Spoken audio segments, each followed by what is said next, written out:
अस्सलाम वालेकुम नाजरीन, मैं हूं गुल अली और आप देख रहे हैं आम टीवी प्रोग्राम सियासी मंजरनामा में आपको खुशामदीद कहते हैं। नाजरीन कराम, आज एक गैलप सर्वे हुआ 28 सितंबर 2023 को। उस गैलप सर्वे के मुताबिक नाजरीन कराम, पाकिस्तान में सियासी शख्सियात में चेयरमैन पीटीआई और पार्टी के लिहाज से भी पीटीआई पहले नंबर पे। नाज़रीन कराम, नताइज कुछ इस तरह से है कि पीटीआई 38% के साथ पहले नंबर पे, नून लीग 16% के साथ दूसरे, और उसके बाद टीएलपी को 15%, 10% पीपल्स पार्टी और 6% पे एमक्यूएम है। नाज़रीन कराम, ये जो एक नुमाया फ़र्क है 16 से सीधा 38, बीच में ना 20 ना 22 ना 25 ना 28 ना 30, इस फर्क की वजह क्या है? इतना बड़ा फर्क नहीं होना चाहिए वैसे। 19-20 का फर्क होता है, 30-38 कर लें, 35-38 कर लें, लेकिन ये जो 16-38 का फर्क पड़ा, इसकी वजह है साबका हुकूमत, जो पीडीएम की 16 माह की हुकूमत की कारकर्दगी है। चेयरमैन पीटीआई की या फिर पीटीआई पार्टी की जो मकबूलियत है, वो इन लोगों की वजह से, और इनकी कारकर्दगी, इनकी नाकस कारकर्दगी और इनकी नाअहली कह लें, नालायकी कह लें, इसकी वजह से पीटीआई को इतनी ज़्यादा मकबूलियत मिली है। लेकिन अब एक बात और भी है कि नून लीग को अगर इतनी मकबूलियत नहीं मिली तो शायद उसकी वजह ये भी है कि नवाज शरीफ साहब पाकिस्तान में नहीं है, और 21 अक्टूबर को नवाज शरीफ साहब ने पाकिस्तान आना है। शायद उनके आने के बाद ये नताइज मुख्तलिफ शक्ल इख्तियार कर लें और शायद नून लीग की मकबूलियत में इजाफा हो सके।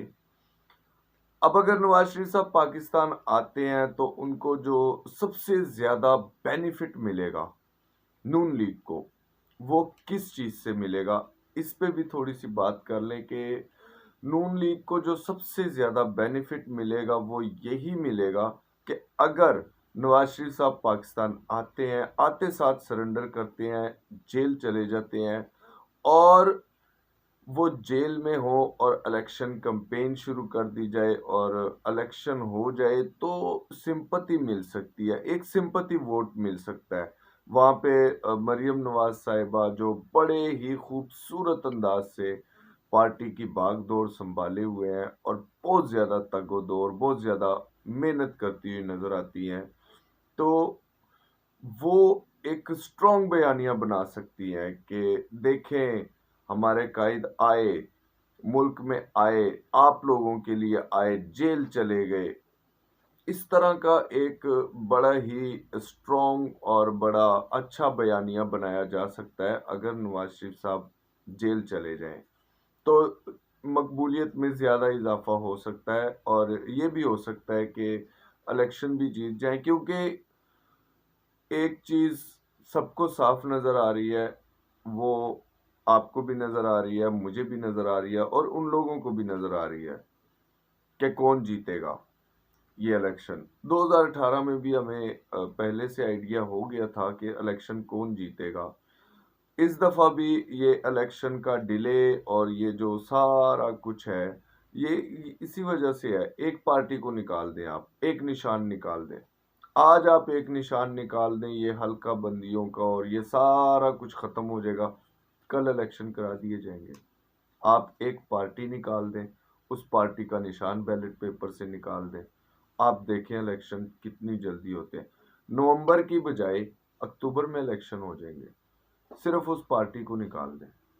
ये नाजरीन कराम था आज का गैल्प सर्वे सियासतदानों और पाकिस्तान की जो सियासी पार्टियां हैं उनका। इसके अलावा एक और गैल्प सर्वे हुआ, वो سروے جو دوسرا گیلپ سروے تھا اس میں پاک آرمی اور سیاستدانوں 12% سیاستدانوں کو لوگوں نے پسند کیا، 88% پاک آرمی کو۔ یہ ویسے ایک میرے خیال میں عجیب و غریب سروے ہے۔ کبھی بھی پاک آرمی کا سروے جو ہے وہ پاک فوج کا، فوج پاکستان کا ہم کمپیریزن کریں سیاستدانوں کے ساتھ تو میرے خیال میں یہ زیادتی ہوگی، کیونکہ پاکستان میں یہ جو 88% کا دے دیا گیا ہے کہ فوج 88% اور سیاستدان 12%، تو پاکستان کی 100% عوام اپنی فوج سے پیار کرتی ہے، اپنی فوج سے محبت کرتی ہے، اپنی فوج کے لیے اظہار محبت کرتی ہے۔ یہ 12% پتہ نہیں کون سے بدبخت ہیں جنہوں نے فوج کی بجائے سیاستدانوں کو چنا۔ اگر ہم آرمی کو اور سیاستدانوں کو دونوں کو ایک دوسرے کے مد مقابل کریں، اول تو ایسا ہو ہی نہیں سکتا، کمپیریزن ہی نہیں ہے، سیاستدان کا آرمی کا کوئی کمپیریزن نہیں ہے۔ اگر کر بھی لیں کمپیریزن تو اس کا 100% ایک ہی جواب ہوگا، وہ پاک آرمی۔ تو ناظرین کرام، ویڈیو یہیں پہ ختم کرتے ہیں، انشاءاللہ کل ایک نئی ویڈیو کے ساتھ ملیں گے۔ اپنے ہوسٹ کو اجازت دیں، ویڈیو کو شیئر کریں، عام ٹی وی کو سبسکرائب کریں۔ بہت شکریہ، اللہ حافظ۔